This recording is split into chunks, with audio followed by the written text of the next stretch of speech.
Bismillahirrahmanirrahim. Assalamualaikum warahmatullahi wabarakatuh. Jadi perkenalkan, nama saya Muhammad Asar Tawaka. Jadi saya dan kawan-kawan saya pada kesempatan kali ini kami akan memaparkan mengenai proses normalisasi untuk tabel yang kami miliki di sini, yaitu tabel RDKK, Rencana Definitif Kebutuhan Kelompok Tani. Ya, jadi di sini untuk prosesnya di sini kami memiliki 3 objektif. Yaitu pertama itu menjelaskan bagaimana eksistensi tabel yang dimiliki. Kemudian objektif yang kedua itu kami akan menjelaskan apa itu normalisasi 1, normalisasi 2, normalisasi 3. Kemudian objektif ketiga itu kami akan mempraktekkan normalisasi 1 sampai normalisasi ketiga tersebut terhadap tabel yang dimiliki di sini. Nah, jadi saya akan mulai ke objektif yang pertama itu bagaimana sih eksistensi dari tabel yang kami miliki di sini. Jadi pertama, jika dilihat ke cara keseluruhan nilai-nilainya bisa dilihat, mungkin bisa di-pause jika terlalu cepat. Bisa dilihat bahwa nilai-nilainya ini semuanya sudah single value. Berarti kemungkinan ini sudah mengarah ke bentuk normalisasi pertama. Jadi kita asumsikan bahwa tabelnya dalam bentuk normalisasi pertama. Kemudian selanjutnya kita akan mengecek apakah perlu tabel berikut masih memerlukan penambahan primary key atau tidak. Jika saya lihat di sini, pertama di sini kita masih memerlukan penambahan atribut pertama primary key untuk nama penyuluh. Di sini masih memerlukan primary key karena saya rasa bisa jadi ada seorang penyuluh yang namanya sama tetapi orangnya itu berbeda, jadi memerlukan nama penyuluh. Kemudian kode desa, saya rasa ini karena ini bukan foreign key, jadi saya rasa kode desa ini bisa bergantung ke primary key dari kode penyuluh tersebut. Jadi kode penyuluh itu jatuhnya itu untuk membedakan setiap penyuluhan yang dilakukan terhadap setiap petani. Jadi seperti itu. Jadi kedua atribut ini akan bergantung ke kode penyuluh. Kemudian kode kios pengecer. Kode kios pengecer ini bisa menjadi primary key.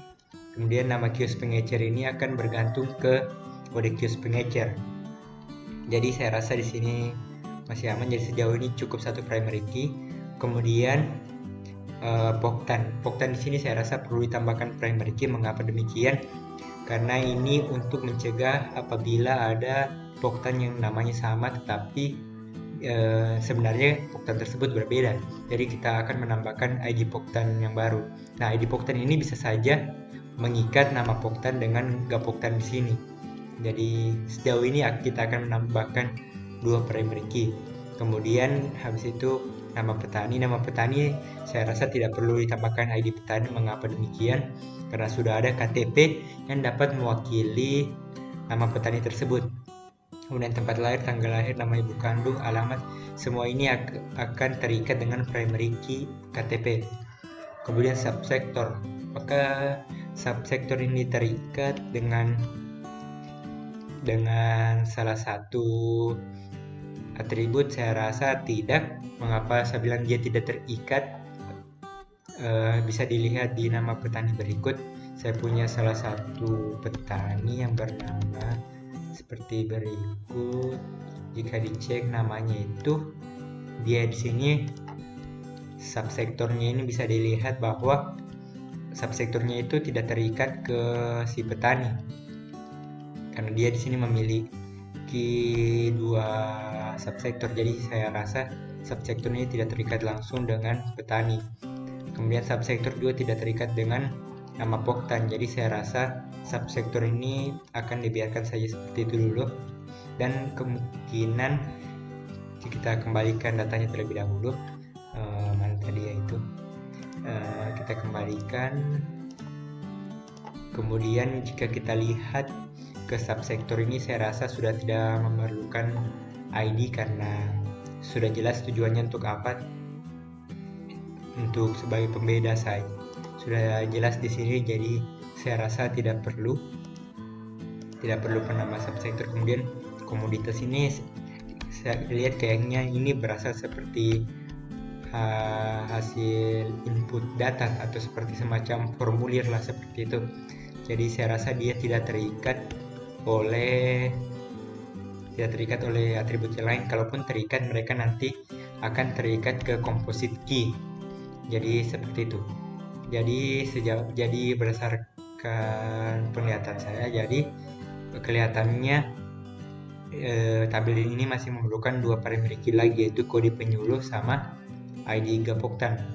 Kemudian kelihatannya juga masih ada beberapa kolom yang memiliki nilai 0 atau tidak memiliki input.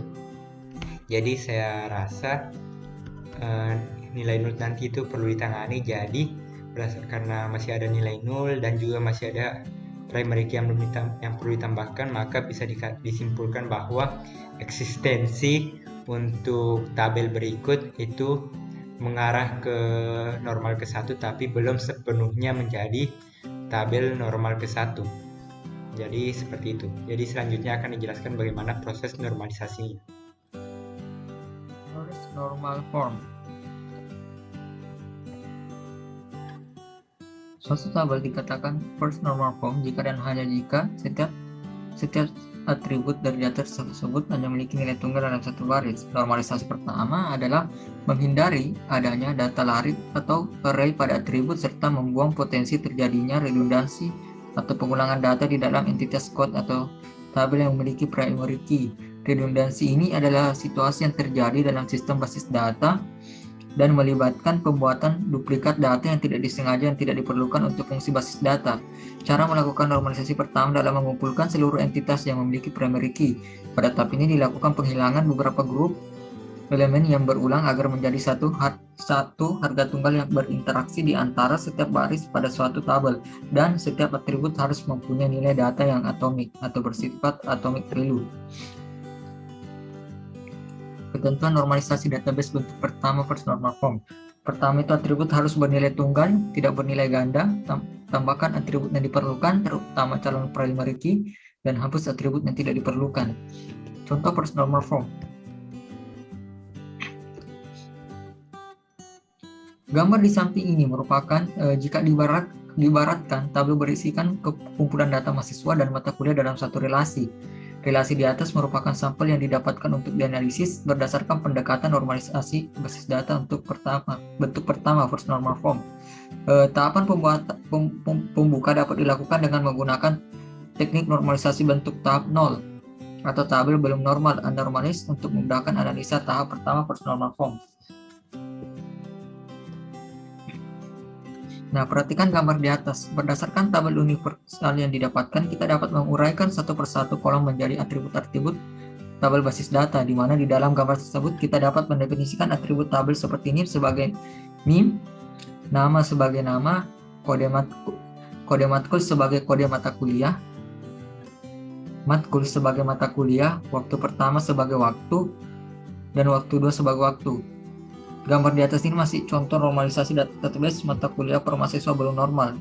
Sebelum berlanjut, pahami dulu ketergantungan fungsional atau fungsional dependensi. Untuk memudahkan dalam pendekomposisian tabel di atas, kita dapat menggunakan teknik dekomposisi ketergantungan fungsional atau fungsional dependensi, di mana jika diberikan tabel dengan A berisikan dua atribut dengan nama B dan C, yang berarti secara fungsional B menentukan C atau C, tergantung pada B ke C jika dan hanya jika ada dua baris data atau row dengan nilai B yang sama, maka nilai C juga sama C. Cara menentukan ketergantungan fungsional atau fungsional dependensi dari gambar tabel mata kuliah per mahasiswa di atas adalah dengan mencari atribut dengan nilai unik atau tidak sama. Atribut unik ini juga merupakan atribut kandidat key atau bakal calon primary key. Berdasarkan gambar belum normal atau normalis di atas, ditemukan dua buah atribut bersifat unik, NIM dan kode matkul. Ini merupakan ketergantungan fungsional nama, kode matkul merupakan ketergantungan fungsional matkul waktu 1 dan waktu 2.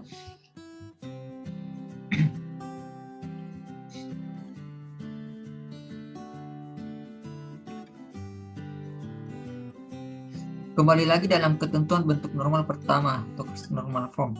Setelah ketergantungan fungsional atau fungsional dependensi telah diidentifikasikan, Tercipta tabel mahasiswa yang terdiri dari atribut NIM dan nama, dan tabel mata kuliah dengan atribut kode matkul, waktu 1 dan waktu 2. Dan ternyata gambar di atas ini belum memenuhi bentuk normal pertama atau first normal form, karena di dalamnya terdapat ambiguity, perulangan grup, atau pengulangan banyak nilai, atau multiple atribut yang terdapat atribut waktu pertama dan waktu 2 pada tabel mata kuliah, sehingga memungkinkan terjadinya anomali atau insert, delete, dan update anomali. Pada situasi seperti ini, kita diharuskan mengulangi lagi dekomposisi tabel mata kuliah dengan mencari lagi ketergantungan fungsional pada tabel tersebut. Ketergantungan fungsional dari tabel mata kuliah tersebut adalah NIM, kode matkul, merupakan ketergantungan fungsional waktu 1 dan waktu 2. Permasalahan ini mengharuskan untuk menguraikan atribut baru sehingga didapatkan entry data unik dan dapat menjadi kunci primer atau primary key. Tabel mata kuliah di atas dapat dikomposisikan lagi menjadi tabel jadwal dan memberi atribut kode jadwal dan jam.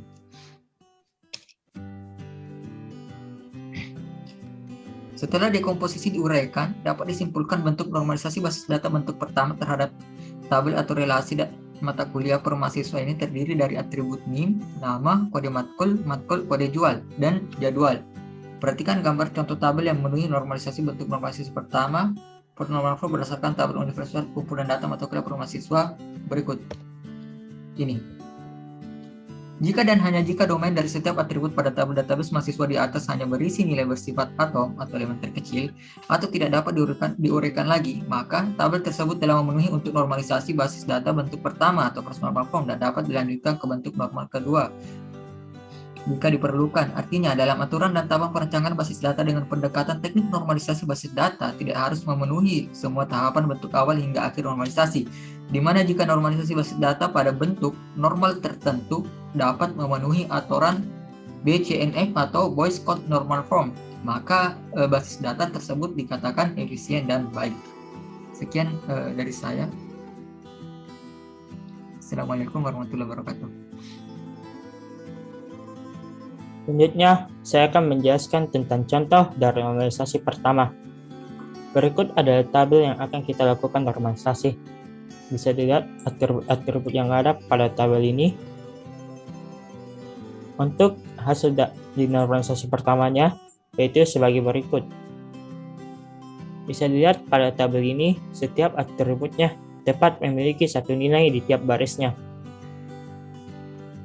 Selain hal tersebut, pada normalisasi pertama ini, kita juga bisa menambahkan atribut baru yang dirasakan berpotensi menjadi prima key.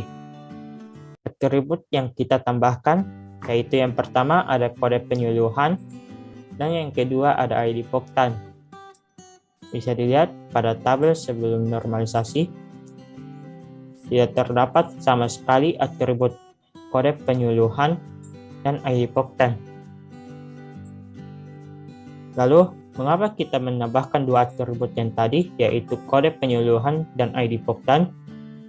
Untuk kode penyuluhan, kita tambahkan atribut ini karena atribut nama penyuluh dan kode desa saling terikat satu sama lain dan tidak cukup dan belum bisa untuk menjadi prima key. Oleh karena itu, kita menambahkan kode penyuluhan sebagai atribut baru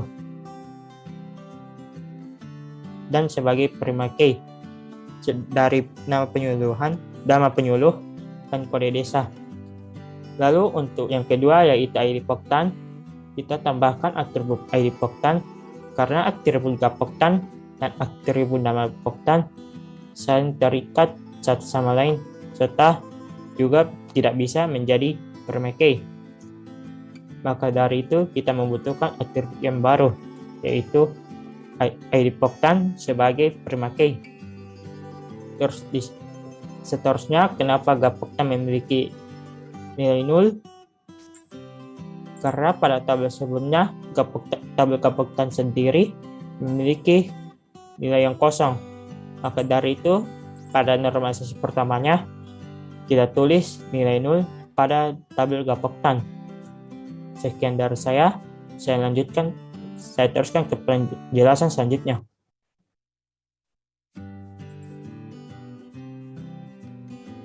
baik normalisasi kedua atau bentuk normal kedua.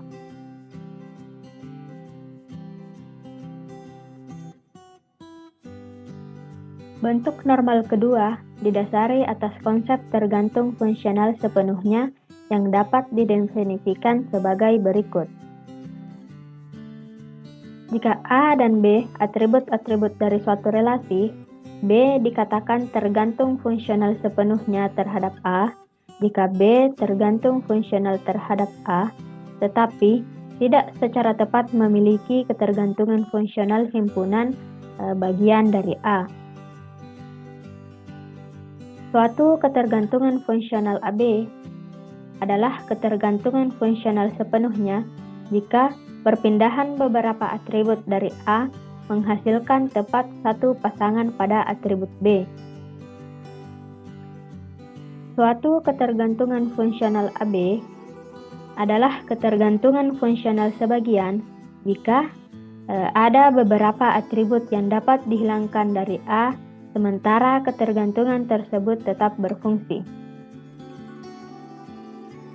Bentuk normal kedua memungkinkan suatu relasi memiliki komposit K, yaitu relasi dengan primary K yang terdiri dari dua atribut atau lebih.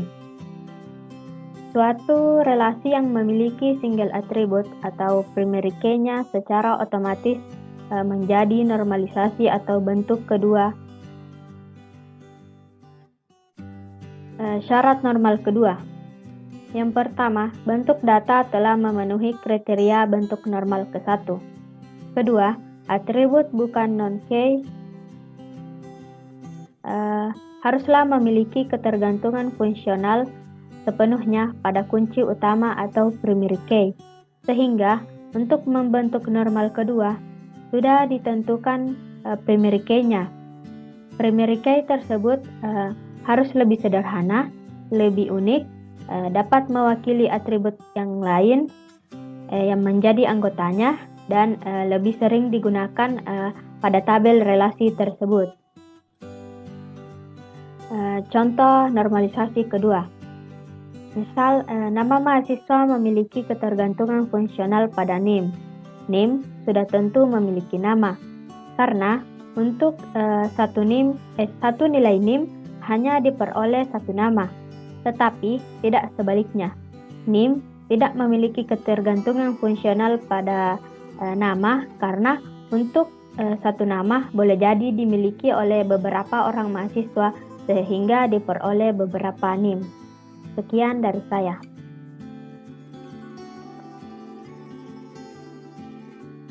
Baik, di sini saya akan menjelaskan bentuk normalisasi kedua dari tabel yang sebelumnya telah diubah ke bentuk normalisasi pertama.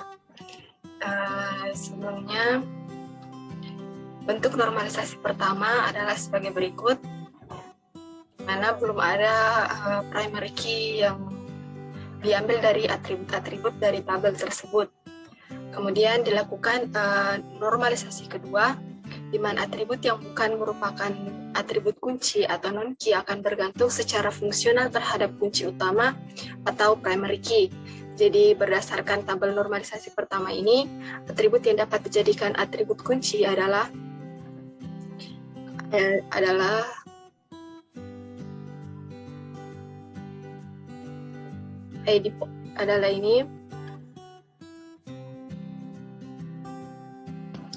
ID Poktan, kode penyuluh, dan nomor KTP, di mana ketiga atribut ini kemudian menjadi atribut kunci dan mewakili beberapa atribut yang bisa tergantung terhadapnya. Atribut-atribut yang tergantung terhadap atribut kunci tersebut adalah sebagai berikut, yaitu kode nama penyuluh, kode desa, kode kios pengecer. Nama kios pengecer memiliki ketergantungan secara fungsional terhadap kode penyuluh. Kemudian nama Poktan dan Gapoktan memiliki ketergantungan secara fungsional terhadap ID Poktan. Begitupun dengan nama petani, tempat lahir, tanggal lahir, nama ibu kandung, alamat terhadap nomor KTP. Kemudian Jadi kita ini melakukan dekomposisi tabel sehingga menciptakan beberapa tabel baru. Jadi kurang lebih seperti ini, ada berawal dari satu tabel, kemudian menciptakan 3 tabel baru, yaitu tabel penyuluh, tabel poktan, dan tabel petani. Ini merupakan, kemudian tabel RDKK ini merupakan tabel utama.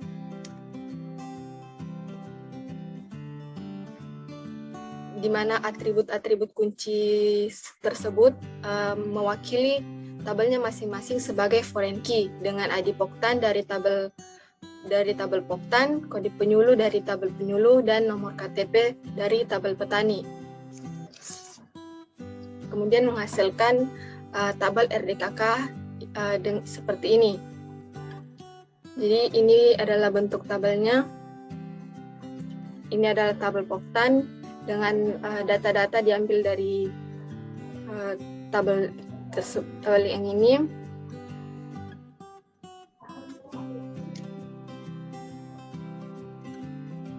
Di mana ID poktan adalah primary key dari tabel poktan di sini, dan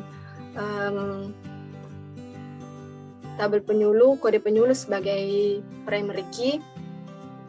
Kemudian pada tabel petani, nomor KTP sebagai primary key.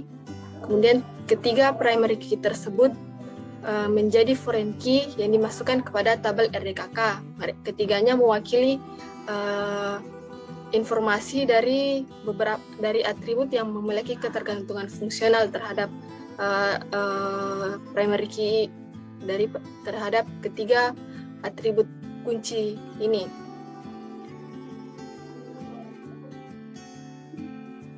Jadi kurang lebih bentuknya seperti ini.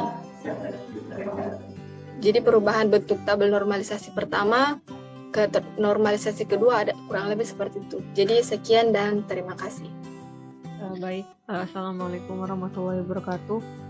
Perkenalkan, nama saya Faiza. Di sini saya akan melanjutkan normalisasi ketiga. Jadi untuk dapat membentuk third normal form atau normalisasi ketiga ini ada syarat yang harus dipenuhi. Pertama, tabel sudah dilakukan normalisasi pertama dan normalisasi kedua. Kemudian tabel tidak boleh memiliki ketergantungan transitif. Jadi ketergantungan transitif ini artinya jika A bergantung pada B, ini atribut, dan B bergantung pada C, maka dikatakan C memiliki ketergantungan transitif pada A melalui B. Jadi di sini intinya jika sebuah atribut memiliki ketergantungan pada non-primary key, maka itu disebut ketergantungan transitif. Solusinya yaitu dibuatkan tabel baru pada 3NF. Sebagai contohnya, di sini ada tabel faktur belanja dengan masing-masing relasi barang, faktur pelanggan, dan detail faktur. Jadi kita cek satu-satu di relasi barang ini satuan dan nama barang tidak bergantung pada non-primary, tapi bergantung pada primary key. Begitupun dengan detail faktur, jumlah dan harga satuan bergantung pada primary key.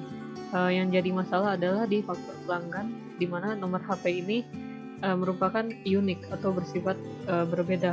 Kemudian nama dan alamat juga bergantung pada nomor HP. Jadi bisa kita lihat nomor faktur bergantung pada nomor HP, kemudian nomor HP bergantung pada nama dan alamat. Bisa kita lihat ketergantungannya di sini. Kemudian solusinya tadi disebutkan yaitu dibuatkan tabel baru. Jadi tabel faktur dengan tabel pelanggan dengan masing-masing faktur terdiri atas tanggal dan nomor HP sebagai foreign key-nya, kemudian pelanggan primary key nomor HP, kemudian nama dan alamat. Berikut hasil normalisasi 3NF-nya. Jadi bisa kita lihat untuk pelanggan ini primary key-nya nomor HP. Tadi dibuatkan tabel baru. Kemudian nomor HP ini berupa foreign key di tabel di relasi faktur, yang artinya Kenapa foreign key? Karena ini nomor HP itu sebagai penghubung antara dua tabel atau lebih di dalam suatu database. Baik, sekian dari saya serahkan selanjutnya ke teman saya. Baik, selanjutnya pada bagian kali ini saya akan memaparkan bagaimana praktik dari normalisasi ketiga terhadap tabel normalisasi 2 dari tabel RDKK yang sudah kita miliki sejak awal ini. Jadi dari proses-proses sebelumnya itu kita sudah melalui normalisasi pertama dan normalisasi kedua. Jadi hasil normalisasi keduanya itu seperti ini.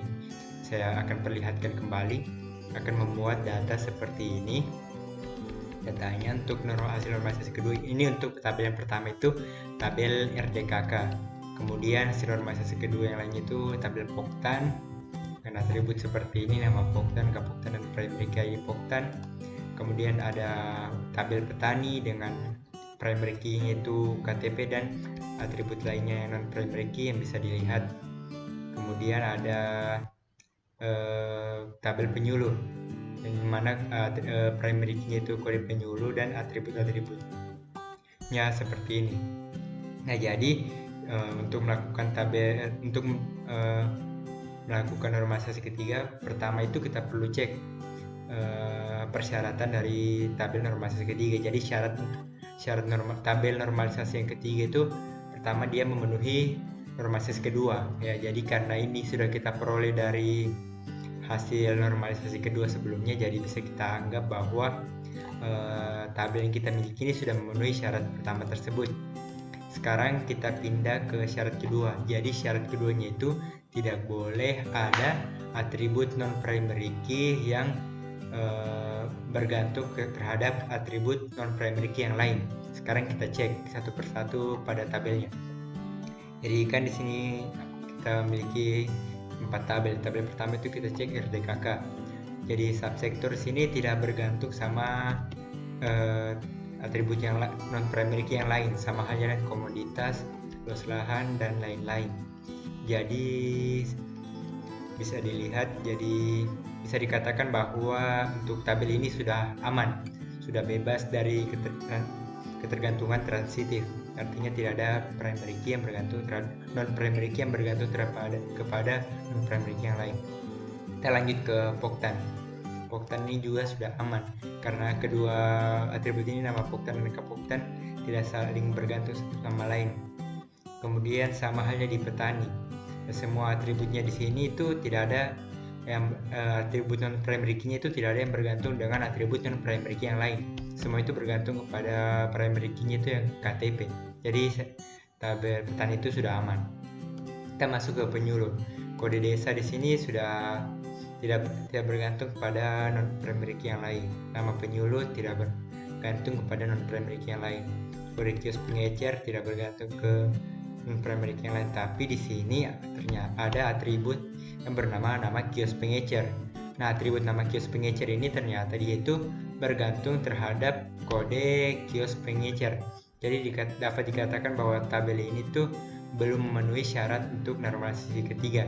Jadi untuk membentuk tabel normalisasi ketiga, maka kita perlu membuat tabel baru untuk kedua atribut ini dengan kode kios pengecer sebagai primary key-nya. Jadi konsepnya itu seperti ini. Jadi jika bentuk awalnya tabelnya seperti ini, bisa di-pause jika terlalu cepat. Dengan atribut penyuluhnya bisa dilihat. Kemudian kita akan pecah tabel penyuluhnya menjadi dua, ada tabel pengecer dan tabel penyuluh. Nanti kode kios pengecer akan menjadi foreign key untuk primary key pada tabel pengecer. Jadi nanti akan konsepnya seperti ini. Nah, jadi kita lanjutkan prosesnya. Yang tadi kita akan memecahkan kedua atribut ini. Jadi pertama kita pecah, kita akan buat atribut, kita buat tabel yang baru dan hasilnya seperti ini. Terus untuk ini kita hilangkan dulu duplikatnya sehingga dihasilkanlah tabel pengecer seperti ini. Jadi kita sudah selesai melakukan normalisasi ketiga. Jadi hasil normalisasi ketiganya itu seperti ini. Yang awal seperti ini, ini kan tadi sudah aman poktan sudah aman, petani sudah aman, penyuluh. Nah, karena kita sudah buat tabel baru tadi dan nama kios ini sudah bisa diwakili oleh kode kios pengecer, kita akan menghapus atribut ini. Nah, jadi hasilnya seperti ini. Jadi hasil akhirnya itu seperti ini untuk tabel RDKK. Bisa di pause kalau terlalu cepat. Kemudian tabel poktan seperti ini, tabel petani seperti ini, tabel penyuluh seperti ini, dan tabel pengecer seperti ini. Jadi kita sudah selesai melakukan normalisasi ketiga. Jadi kita dari yang awalnya tabel seperti ini yang hanya mendekati normalisasi ke-1, kita telah berhasil melakukan sampai ke normalisasi ketiga dengan hasil yang seperti berikut. Nah, jadi bisa dilihat bagaimana perbedaan dari proses awal hingga proses akhirnya. Karena kita telah selesai melakukan normalisasi ketiga, maka kita telah memenuhi seluruh objektif dari video ini. Dan dengan demikian juga maka selesai juga lah pemaparan dari kami. Semoga materinya dapat bermanfaat. Lebih dan kurangnya mohon dimaafkan. Wassalamualaikum warahmatullahi wabarakatuh.